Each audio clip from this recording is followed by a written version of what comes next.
What's going on, Dub Nation? You're watching Warriors Today by Chat Sports. Smitty here, and you see me rocking the exclusive Warriors Today polo. The drip is crazy, I know. Today we'll be answering your questions that we sent out on a mailbag call earlier this week. Whatever you guys want to know about your Golden State Warriors, we're here to break it all down. But before we do, if you guys want to be notified whenever Warriors Today drops a video, so if the Warriors have breaking news, they sign a player, they trade for a player, we have a video coming out immediately. If you want a notification on your phone or tablet or computer whenever we drop content here at the channel, go on ahead, go down below by the subscribe button and hit the bell icon. And when you do, set your notifications to all so that whenever we drop a piece of content here on the channel, whether it's a video, we're going live, or even a YouTube short, you are notified on your phone. So hit that bell icon, turn on notifications, and we'll get started with today's mailbag Q&A. All right, first question coming in from Kionne Sensei. With the orbit that is Steph Curry, I like that terminology there, the orbit. Could we see Buddy Hield return to form and emerge as a 16-point per game scorer again in the Steve Kerr system? #Warriors. So I do think Buddy Hield coming over to Golden State has presented an opportunity bigger than one that he's seen since a couple seasons ago in Indiana. And if you look at a couple of seasons ago in Indiana, he was putting up those numbers. So this would be a return to form for Buddy Hield. If you go back to 2020, 2021, when he averaged 16.5 points a game, shot 39% from three, that would be a lovely stat line on big-time volume. That was actually when he was back in Sacramento. But then he goes over to Indiana as late as 2 seasons ago in 2022-23, averages nearly 17 points a game on 43% shooting from three-point range. So he's only a year removed from that level of play. Obviously, moving over to Philadelphia last season, kind of saw himself fall out of the rotation. 16 points per game. Do I think he's going to get back there, though? With the way that this roster is depth-wise, I'm not sure that he's going to eclipse 16 points per game. But here's what I had when we detailed Buddy Hield a few days ago. And this is my 2024-25 projection on him. I think he'll be about 14.5 points per game, but I think the efficiency will be really good. If you know Buddy Hield's shot diet, about 2/3 of his shots are coming from beyond the arc. So his field goal percentage efficiency isn't going to be, like a big man's would, who's scoring around the rim for most of his touches. Buddy Hield's shooting threes for most of his. So I expect his three-point percentage to be above 40%, right there at 40.1, and his field goal percentage to be slightly above that. So Buddy Hield, I see a big season coming from him. Maybe not 16 points per game with all the mouths that Golden State has to feed, though. Next one coming in from 2-5. How we doing, 2-5? Do you think it's better to focus on the young guys or letting the old guys go? So that kind of does trickle back down to the question we just answered about Buddy Hield, right? Because he's an older veteran player who they just brought in this season who's definitely going to be featured. Do I think that playing the veterans and leaning more into those players on the roster is a better idea than leaning into a Brandon Podziemski, a Jonathan Kuminga, even a Moses Moody and giving him more time? That's yet to be seen. My stance with this Warriors roster is you kind of have to pick and choose which players are really going to maximize your rotation, right? If you talked about Moses Moody this past week, I don't really see a super established role for him to play when you bring in a Buddy Hield, when you bring in a DeAnthony Melton. You still have Andrew Wiggins on the roster as well as Jonathan Kuminga, who took a big leap last season. So there's guys like that, like Moody, who is in your young core, that aren't going to be featured as much most likely. But a guy like Trayce Jackson-Davis, who we saw have a pretty solid rookie season, he's working a ton this summer. He's on Team USA Select, which I'm sure Steve Kerr had some hand in. So I'm sure Steve Kerr wants to feature him more on the roster next season. I'm really in favor, if they didn't make this big-time trade for Paul George, or they're not going to make a big-time trade for Lauri Markkanen, leaning into the young talent that you have on your roster, letting Jonathan Kuminga have the green light to go out there and attempt to be a second or third option offensively. Same with Brandon Podziemski. I want to see a much more expanded role for him this season, playing more than 30 minutes a game. Same with Kuminga. And I'd like to see Moody carve out that role, but it's unfortunate with the money that they just gave to other guys at his position. The role's really not there for him, especially with the way Steve Kerr handled his situation last year. I don't really expect it to improve. I'm more in favor of leaning on the young guys and obviously having Steph Curry at the helm. Next one coming in from Young West 79. He said, #Warriors. Which Warriors player will be the biggest surprise in the 2024-25 season? Well, I've kind of given you guys some hints as to who I think it might be. And I think it's going to be Jonathan Kuminga. With the way that he has ascended in year 3 last year. He heads into year 4 now, and I really think he can get to that 20 points per game mark and really be the secondary scorer for this team, for better or for worse. It's going to be better for him, though, with an expanded role after last season starting off, not really playing as much. Steve Kerr wasn't really putting as much trust in Jonathan Kuminga as Kuminga really wanted from his head coach. So early on in the beginning of the season, he was only getting 22 minutes per game. Then he goes to Steve Kerr, kind of quasi-complains about his role and says, you need to give me more in this rotation, more minutes, a more emphasized role in this offense. And then the last 44 games of the season, Steve Kerr does just that, ups his minutes to about 30 minutes a night, and Jonathan Kuminga makes the most of that. Points per game goes way up to 18.7, and that's a baseline for Jonathan Kuminga to be at, in my opinion, this season. I think he can eclipse 20 points per night, obviously playing more than 29.7 minutes per game. You don't have Klay Thompson in town anymore. Obviously, his rebounding went up as the season went on.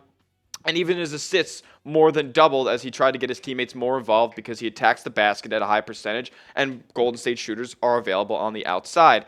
And, we've harped on Jonathan Kuminga needing to improve his three-point shot as next season approaches. He really did over the course of last season, as the more increased role came along and more volume came along for Jonathan Kuminga. He reached his three-point percentage to about league average. So for a guy who's such a athletic talent, who is great attacking the rim, I love the 54.2% field goal percentage from him. For him to be improving his three-point percentage and taking a bigger leap, that's something I think is going to surprise a ton of people when this season comes around and really gets into full swing. Jonathan Kuminga is going to be a massive, massive piece for the Golden State Warriors this season. But I want to hear from you. Shout out to Young Wes feeding me this question for you guys now to answer. Which Warriors player will be your biggest surprise for this upcoming season? Mine's Jonathan Kuminga, so you can steal him if you want, but give yourself an original answer down in the comments. Get creative, get in your bag, and tell me which Warrior you're most excited for to surprise people this season.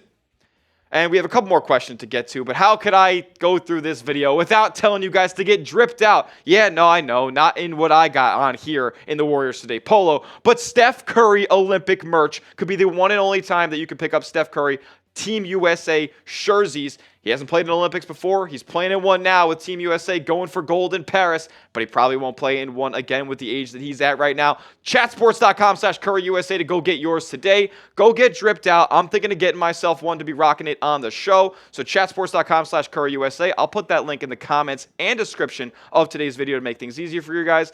Go get yourself some Steph Curry USA jerseys right now. Next question, coming in from our guy, Cade. He's here every weekend, coming in hot. Cade, what do we got from you, my man?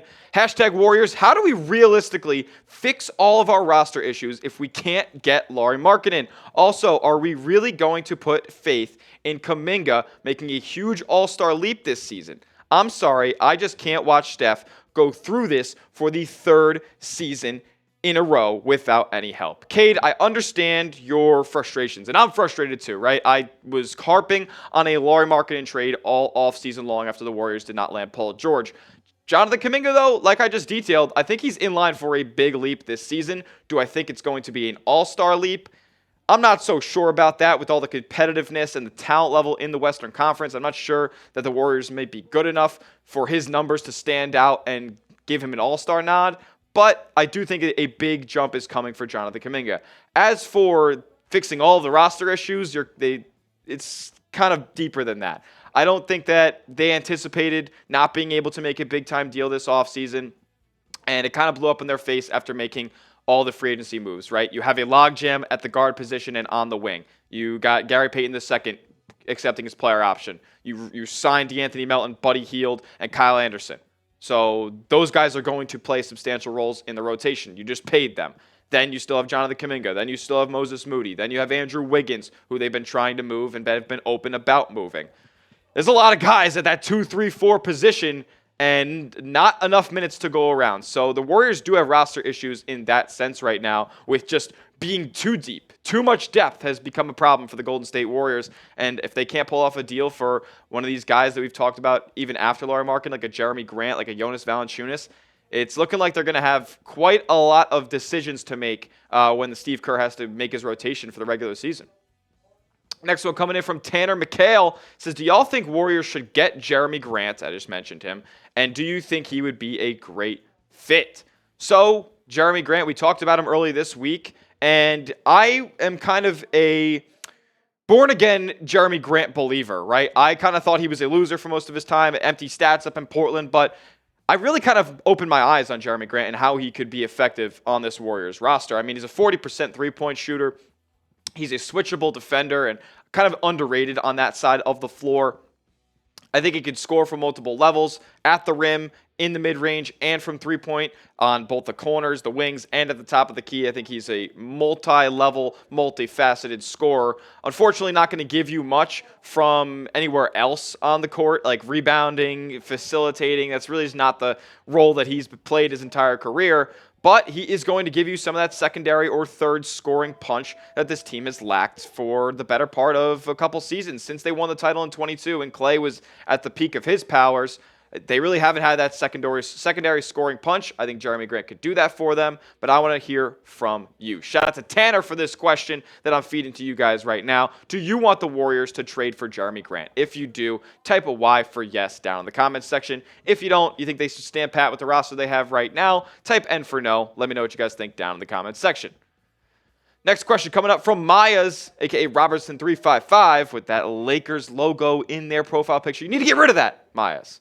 Hashtag Warriors, who do you think the Golden State Warriors will target next? Honestly, with what has all transpired this offseason, with not being able to go get Paul George because the Clippers didn't want to do business with you, even though Golden State was offering up a Jonathan Kuminga for trade over to LA.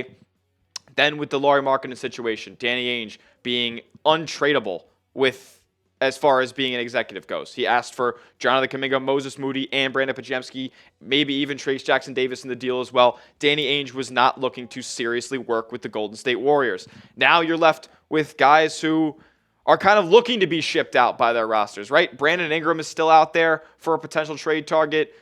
Does he really do enough to make this Warriors roster a competitive playoff team? Probably not. Plus, he's due up for a contract extension that exceeds $200 million next offseason. Jerami Grant, that's somebody who I'm kind of more so open to bringing to Golden State because he is only 29 years old. He is in the prime of his career, and you don't have to give up any of your substantial young talent for that outside of maybe a Moses Moody. And then like Jonas Valanciunas, kind of the same thing as Jerami Grant here. You wouldn't have to give up any of your top-end young talent. Plus, you would get a short up front court being down there. But as far as a guy who I'm targeting next, I don't know if I'm targeting anybody. I think that the Warriors are kind of at a standstill where they're entering a new era, have to focus on the youth that they have now on their roster. If anything, I think mid-season, Jonas Valanciunas pickup might be something that rights the ship and makes this team closer to the play-ins. But I don't think there's anybody out there right now that the Warriors can make one singular move to target that would make them a top 4, top 5 seed in the West. I just don't think there's anybody out there at this point. Next up, Sunday Tayade. I definitely said that wrong. How do we play Wiggins and Kuminga together going into the season? I don't want Draymond playing the 5 primarily. That's a good question. I don't think that the Warriors really want to answer that either. I think they're still looking to move off of potential Andrew Wiggins before the season starts, but what are you really going to get back for Andrew Wiggins in a trade, right? Are you going to net 2 second-round picks? I mean, at that point, you'd just be shedding salary, and you're sending him off to some bottom-feeder team. I don't think you're going to get a first for Andrew Wiggins, not with the way that he's played and his limited availability over the past couple of seasons. So the Warriors are going to kind of be stuck.